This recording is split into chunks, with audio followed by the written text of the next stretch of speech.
ಥೋ ಬಾವ, ಮಗಂಗೊಂದು ಮದುವೆ ಮಾಡಕ್ಕಾಗಿತ್ತ? ಎಲ್ಲೂ ಹೆಣ್ಣುಡುಗೆ ಸಿಕ್ತಿಲ್ಲ ಮಾರಾಯ. ನಿಂಗೆ ಸ್ವಲ್ಪ ಹೊರಬದಿಗೆಲ್ಲ ಒಡನಾಟಿದ್ದಲ್ಲ, ಎಲ್ಲರೂ ಒಂದು ಹೆಣ್ಣುಡುಗ ಹುಡ್ಕೊಡ ಮಾರಾಯ. ಅಯ್ಯ ಬಾವ, ಅದಕ್ಕೆಂತ ತಲೆ ಬಿಸಿ ಮಾಡ್ಕೆತ್ಯಾ? ಹೆಣ್ಣುಡುಗರು ಬೇಕಾದಷ್ಟು ಜನ ಇದ್ದಾರೆ.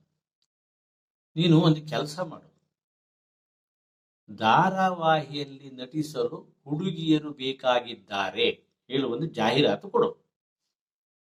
ನೋಡು, ಹೆಣ್ಣು ಹುಡುಗರು ಹ್ಯಾಂಗೆ ಕ್ಯೂ ಹಚ್ಚಿ ನಿಲ್ತಾಳೆ. ಅದರಲ್ಲಿ ಒಂದು ಚಲೋ ಕೂಸಿ ನೀನು ಆಯ್ಕೆ ಮಾಡು. ಆಯ್ಕೆ ಮಾಡಿ ಆ ಧಾರಾವಾಹಿಗೆ ಮದುವೆ ಹೇಳಿ ಹೆಸರಿಡು. ಆ ಮದುವೆಯಲ್ಲಿ ಎಲ್ಲದೂ ಮೊದಲು ಮಾತುಕತೆ, ಆಮೇಲೆ ಎಂಗೇಜ್ಮೆಂಟು, ಆಮೇಲೆ ರಿಸೆಪ್ಷನ್ನು ಎಲ್ಲದೂ ಬರಲಿ. ಕಡೆಗೆ ಮದುವೆ ಆತಾ.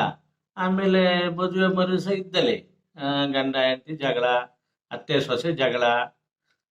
ಮತ್ತೆ ಬೇರೆ ನಟ ನಟಿಗೆ ತಗೊಂಬೇಡ. ನೀನೇ ಇದ್ದೆ, ನಿನ್ನೆ ಹೆಂಡತಿ ಅತ್ತೆ ಲೆಕ್ಕದಲ್ಲಿರ್ತೋ, ನೀನು ಇರ್ತೆ ಮಧ್ಯದಲ್ಲಿ, ಅವು ಗಂಡ ಹೆಂಡತಿ ಇರ್ತ, ಆ ನಟ ನಟಿಗೆ ಸಾಕು. ಚಲೋ ನಡೀತು ಧಾರಾವಾಹಿ, ಏನು ತೊಂದ್ರೆ ಇಲ್ಲ.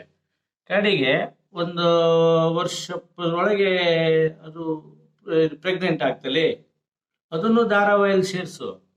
ಆಮೇಲೆ ಪ್ರೆಗ್ನೆಂಟ್ ಆದಮೇಲೆ ತಿಂಗಳ ಆಸ್ಪತ್ರೆ ಕರ್ಕೊಂಡು ಹೋಗ್ಲು. ಆಮೇಲೆ ಅದಕ್ಕೆ ಕಡೆಗೆ 9 ತಿಂಗಳಾದ್ಮೇಲೆ ಮಗು ಹುಟ್ಟೋದು, ಅದೆಲ್ಲ ಬರಲಿ ಧಾರಾವಾಹಿಲಿ. ಏನು ತೊಂದರೆ, ಚಲೋ ನಡೀತು. 4-5 ವರ್ಷ ಧಾರಾವಾಹಿ ನಡೀತು. ಒಂದು 5 ವರ್ಷದ ಮೇಲೆ ಕಡಿಬೇಕಾದ್ರೆ ನೋಡೋಣ. ಮತ್ತೆ ಮಗ ಹುಟ್ಟುತ್ತಾ ಅವ್ನ ಶಾಲೆಗೆ ಸೇರಿಸೋದು, ಅದನ್ನು ಧಾರಾವಾಹಿಲಿ ಮುಂದುವರುತ್ತೊಳದು, ಅದನ್ನು ಸೇರಿಸಿರಾತು. ಏನು ತೊಂದರೆ ನೋಡು. ನಿನ್ನ ಮಗಂಗೆ ಒಂದು ಉದ್ಯೋಗನೂ ಆಯ್ತು, ಸಂಪಾದನೆ ಆಯ್ತು ಆತಾ. ಅದಕ್ಕಿಂತಲೂ ಮುಖ್ಯವಾಗಿ ನಿನ್ನ ಮಗಂಗೆ ಮದುವೆ ಆಯ್ತು. ಇಷ್ಟು ಮಾಡು ನೋಡು. ನಾವು ಸ್ವಲ್ಪ ಆಧುನಿಕತೆ ಹೊಂದಿಕೊಳ್ಳವ ಬಾಬಾ.